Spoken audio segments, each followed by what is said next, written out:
साथियों, कुछ चीज़ जो चल रही इन दिनों में, जो युवा बेरोजगार अपने आप को ठगा सा महसूस कर रहा है कि क्या सिस्टम है, भर्तियां निकाली नहीं जाती और निकाली जाती तो एग्ज़ाम नहीं होता, एग्ज़ाम होता है तो पेपर लीक हो जाता है। इन सब चीज़ों को लेकर मैं आपके बीच में आया हूँ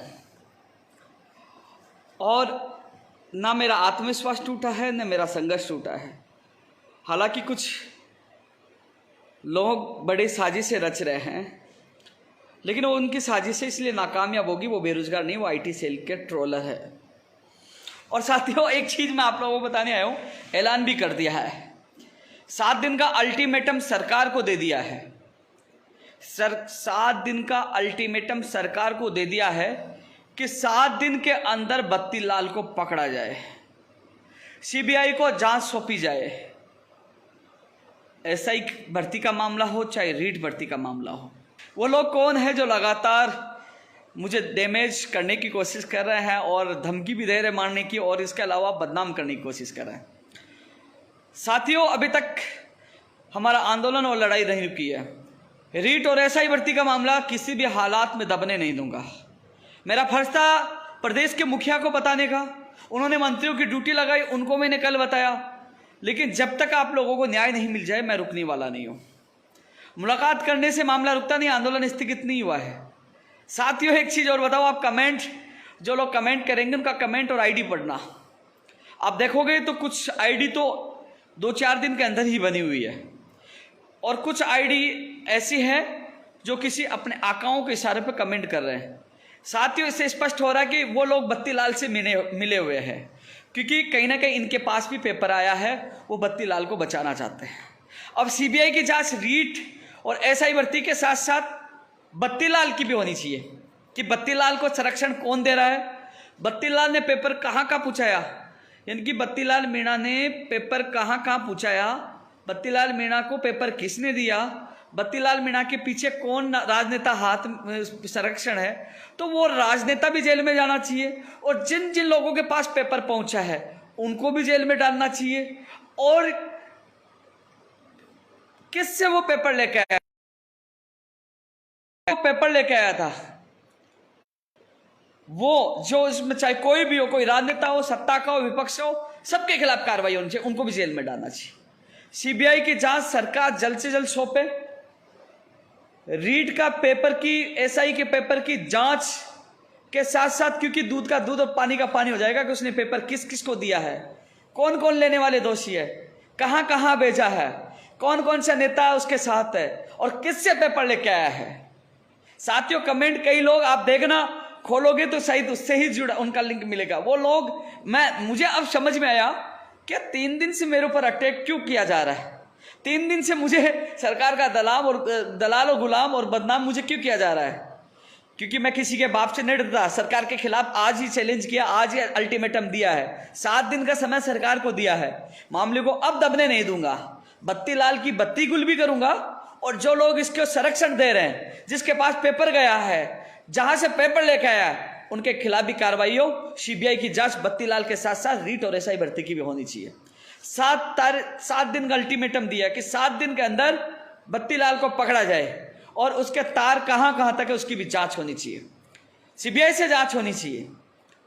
और भर्तियों के लिए, भविष्य के लिए सख्त गैर जमानती कानून बने, उन बच्चियों को न्याय मिले, और 6 लोगों पे मुकदमे दर्ज वापस हो, पेपर खुले पाए गए, उसके लिए कमेटी गठित हो, क्योंकि पेपर जहां जहां परीक्षा केंद्र में खुले पाए गए उन परीक्षा केंद्रों की मान्यता रद्द हो, और जो कर्मचारी पेपर लेने वाले आए थे उनको भी बर्खास्त किया जाए।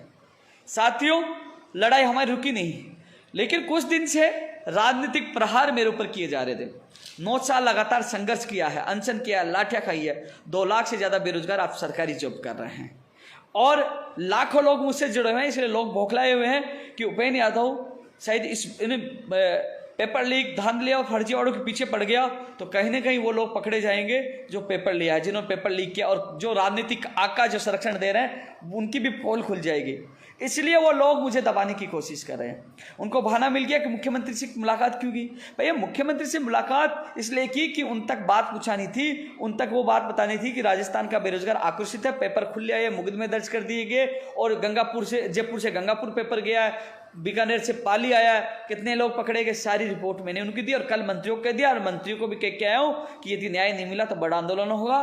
कल भी कहा था, सुबह ट्वीट किया था, अब और लाइव में कह रहा हूं कि यदि 7 दिन के अंदर यहां इसकी सीबीआई को जांच नहीं दी गई और इनके खिलाफ कार्रवाई नहीं, बत्तीलाल नहीं पकड़ा गया, सख्त कानून की घोषणा नहीं हुई और रीट एसआई भर्ती की सीबीआई से जांच नहीं हुई, बेरोजगारों को न्याय नहीं मिला, तो अब आर पार की लड़ाई हो गया। और क्योंकि डॉक्टर ने मुझे मना किया है कि मैंने राजस्थान में सबसे ज़्यादा अनशन मैंने की है, मेरे शरीर में वीकनेस है अनशन की वजह से, लेकिन फिर भी अपनी जान खतरे में डालूंगा और 14 अक्टूबर को सुबह 11 बजे आमरण अनशन पे शहीद स्मारक पर उपेंद्र यादव बैठेगा, क्योंकि इन बत्तीलाल मीणा जैसे लोगों का पकड़ा जाना जरूरी है। इसके पीछे किस किस लोगों का हाथ है, क्योंकि मुझे पता है मुझे धमकियां भी मिल रही है, कोशिश करेंगे मुझे मरवाने की कोशिश करेंगे, क्योंकि अब इनका पर्दा पास होने वाला है। चाहे राजनेता हो, चाहे पक्ष का हो, चाहे विपक्ष का हो, जो भी होगा वो बचेगा नहीं, क्योंकि अब आर पार की लड़ाई होगी। सीबीआई की जांच एसआई और रीट भर्ती की नहीं, सीबीआई की जांच बत्तीलाल मीणा की भी होनी चाहिए। किस किस को पेपर दिया है, कहां से लेके आया, कौन इसके पीछे कौन राजनेता है। इसके अलावा जेएन भर्ती के लिए भी काफी लोगों ने कहा कि उसमें गड़बड़ी आई, तो उसकी भी सरकार जांच करवाए।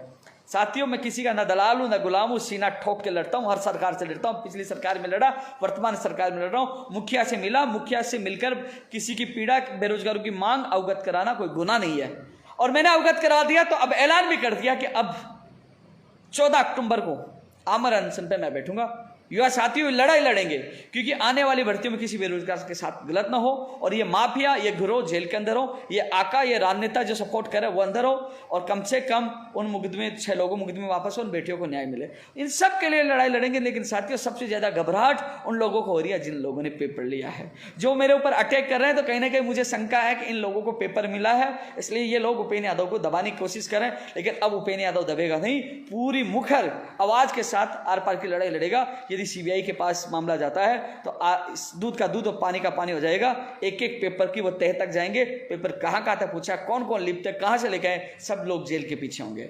इसलिए साथियों, ये लड़ाई हम सब मिलकर लड़ेंगे। सभी साथियों से मेरा निवेदन है कि आप लोग इनकी बेखौफ नहीं है। ये लोग जानबूझकर मेरे ऊपर अटैक इसलिए कर रहे थे क्योंकि ये भी जो अटैक करने वाले कहीं ना कहीं बत्तीलाल से कनेक्शन है। ये डर रहे हैं कि बत्तीलाल पकड़ा गया तो इनका कनेक्शन का भी पता लग जाएगा, और जो अपने लोगों को पेपर देकर अपने लोगों को नौकरी लगाने चाह रहे हैं, उनकी मंशा भी पूरी नहीं होगी। इसलिए साथियों, एसआई और रीट की भर्ती की सीबीआई से जांच के साथ बत्तीलाल मीणा की भी सीबीआई से जांच होनी चाहिए कि कौन कौन राजनेता कहां कहां पेपर गया, किसको दिया है। तो साथियों, इस वीडियो को ज्यादा शेयर करना है। अब ये लड़ाई आर पार की ऐलान है। साथियों, डॉक्टर ने मना किया था, फिर भी मैं अपनी जान जोखिम में डालकर आज ऐलान कर दिया कि इन मामलों को मैं अब दबने नहीं दूंगा किसी भी हालात में। एसआई और रीट, क्योंकि कई लोग कह रहे हैं रीट की वजह से एसआई का मामला दबा, नहीं, एसआई का मामला नहीं दबा, न दबने दूंगा। रीट और एसआई का जो मामला है वो दबने नहीं देंगे, क्योंकि ये चोर, ये फर्जी जो इसमें पेपर लीक प्रकरण लिप्त है, उनको जेल होनी चाहिए, उनके खिलाफ सख्त से कार्रवाई होनी चाहिए, और जो भी दोषी है वो जेल के पीछे होना चाहिए। इसलिए साथियों, 7 दिन का समय दिया और 14 अक्टूबर को मंचन पे बैठने वाला हूं, क्योंकि अब ये मामला, ये तो ट्रेलर था, पिक्चर अब रिलीज होगी, बार बार की लड़ाई लड़ेंगे। अब मुझे समझ में आ गया इसमें कितने लोग लिप्त हो सकते हैं, पेपर कहाँ कहाँ, क्योंकि अब एहसास हो रहा है। जितने लोग कमेंट कर रहे थे, मैं देख रहा था कि कहीं ना कहीं कनेक्शन बत्तीलाल के पास पूछ रहे थे, इसका मतलब पेपर बहुत जगह गया। अब बत्तीलाल का पकड़ा जाना जरूरी है, जिससे पेपर का पता चले पेपर कहाँ कहाँ गया है। साथियों, आप सबको मुखर आवाज में साथ देना है कि बेरोजगारों को न्याय मिले, जल्द से जल्द सीबीआई को जांच हो और बत्तीलाल जल्द से जल्द पकड़ा जाए, जिससे इनके आका और संरक्षण देने वाले नेता भी जेल के अंदर हो। तो साथियों, लड़ाई अब रोचक हो गई है। 14 अक्टूबर को सुबह 11 बजे शहीद स्मारक पर मैं आमरण अनशन की घोषणा मैंने कर दिया, सरकार को अल्टीमेटम दे दिया। पैर कह रहा हूं, दलाली नहीं कर रहा, दब नहीं रहा। किसी दलाली करता है ना, वो सरकार के खिलाफ नहीं बोलता, अल्टीमेटम नहीं देता, जो वो गुलामी करता है, चापलूसी करता है। क्योंकि मैं ईमानदार हूं और सीना ठोक के कह रहा हूं, अल्टीमेटम दे रहा हूं सरकार को, यदि 7 दिन के अंदर इनको पकड़ा नहीं, 7 दिन तक बेरोजगार को न्याय नहीं मिला, तो 14 अक्टूबर को उपेंद्र यादव वह अनशन पे शहीद स्मारक पर बैठेगा। क्योंकि जो दलाल होता है, जो पैसे खाता है, जो सरकार से मिला होता है, वो अल्टीमेटम नहीं देता, वो चापलूसी करता है। क्योंकि मैं ईमानदारी से लड़ाई 9 साल से लड़ रहा हूं और सीना ठोक के कह रहा हूं, अब असली जंग होगी। 14 अक्टूबर को आमरण अनशन पे शहीद स्मारक पर उपेंद्र यादव बैठेगा, क्योंकि बत्तीलाल को जल्द से जल्द गिरफ्तार किया जाए, इनके आकाओं का पता लगाया जाए, पर्दाफाश किया जाए, रीट और एसआई भर्तियों को अभ्यर्थियों को न्याय मिले और 6 लोगों को मुक्ति में वापस हो और भविष्य की भर्ती के लिए गैर जमानती कानून बने, जल्द से जल्द विधेयक आए और उसकी घोषणा हो। तो साथियों, तमाम साथियों से मेरा निवेदन है, सभी ग्रुपों में ये वीडियो जाना चाहिए, जिसको पता चले कि जो उपेंद्र यादव के ऊपर जो अटैक कर रहे थे, ट्रोल कर रहे थे, बदनाम कर रहे थे, वो अधिकतर लोग उन लोगों को बचाना चाहते हैं, क्योंकि कहीं ना कहीं इन लोगों की भी पोल खुल सकती है।